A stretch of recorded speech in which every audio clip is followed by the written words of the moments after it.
Hello everyone. आज मैं बताने जा रहा हूँ आपको self inductance of long solenoid.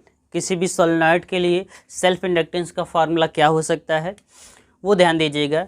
जैसे अगर मैं मान लूँ कि मेरे पास एक सोलेनॉइड है इस तरीके का,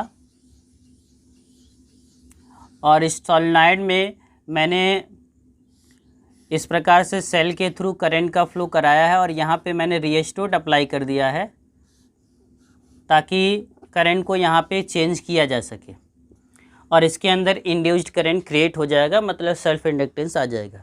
मैंने मान लिया कि ये जो आपका सोलेनॉइड है ये आपका किसी रॉड के थ्रू इस प्रकार से रॉड के ऊपर बनाया गया है और इस रॉड का लेंथ आपका कितना है, स्मॉल एल है।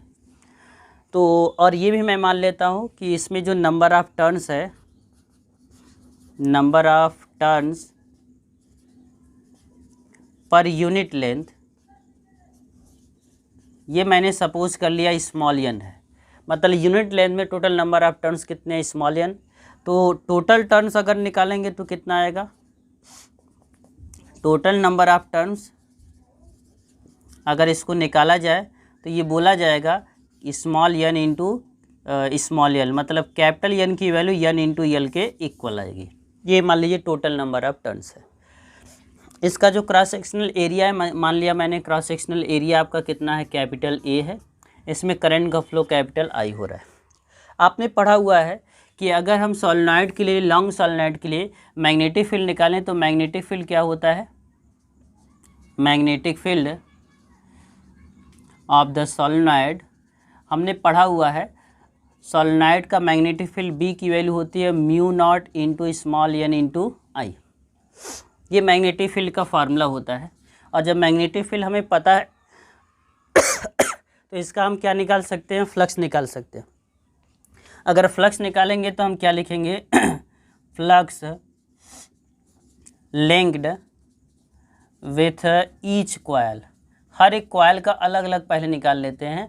तो ईच कॉइल का मैग्नेटिक फ्लक्स हम निकालेंगे तो फाई इक्वल टू हम मिलेंगे बी इंटू ए, मतलब magnetic field into cross sectional area. तो फाई की वैल्यू हमें मिल जाएगी कितना, बी की value mu not into small N into I into capital A. ये इक्वेशन सेकेंड सपोज कर लिया।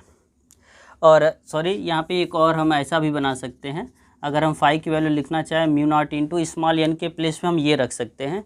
स्मॉल एन की वैल्यू निकालेंगे तो यहाँ से हमें क्या मिलेगा, कैपिटल एन अपॉन में एल, वो पुटअप कर देते हैं। मान लेते हैं कैपिटल एन अपॉन में एल इंटू आई इंटू ए। ये इक्वेशन मैंने मान लिया है सेकेंड। तो हर एक कॉइल से कितना आपका फ्लक्स लिंक है, इतना फ्लक्स लिंक है। तो एक कॉइल से इतना लिंक है। टोटल कॉइल से निकालने के लिए हम जानते हैं टोटल नंबर ऑफ कॉइल्स कितने हैं, नंबर ऑफ टर्न्स कितने हैं, एन।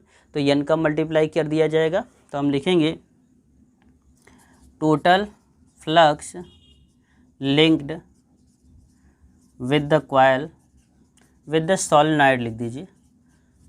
सोलेनॉइड से कितना आपका फ्लक्स लिंक है, तो हम एक आपका टर्न के लिए फाई है तो एन टर्न के लिए क्या करेंगे, एन का multiply. N phi is equal to आपको मिलेगा mu not into N square into I into A divide by L. और हम सभी को पता है कि मान लीजिए इक्वेशन सेकेंड है।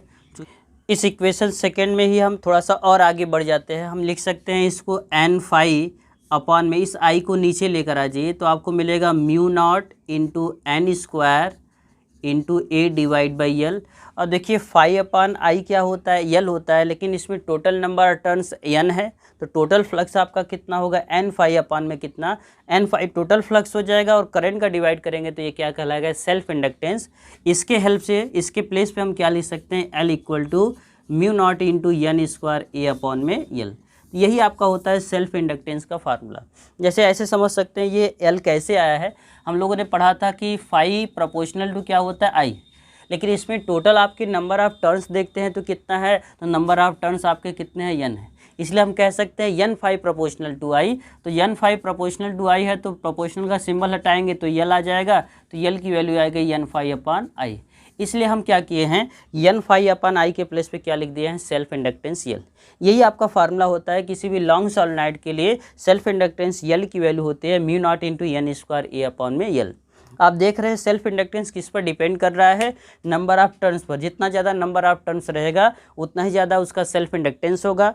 एरिया पर डिपेंड कर रहा है, जितना ज़्यादा क्रॉस सेक्शनल एरिया रहेगा उतना ही ज़्यादा उसका सेल्फ इंडक्टेंस होगा। लेकिन देखिए इन्वर्सली प्रोपोर्शनल दिख रहा है लेंथ की, लेंथ आपका कम रहेगा तभी सेल्फ इंडक्टेंस की वैल्यू बढ़ाई जा सकती है।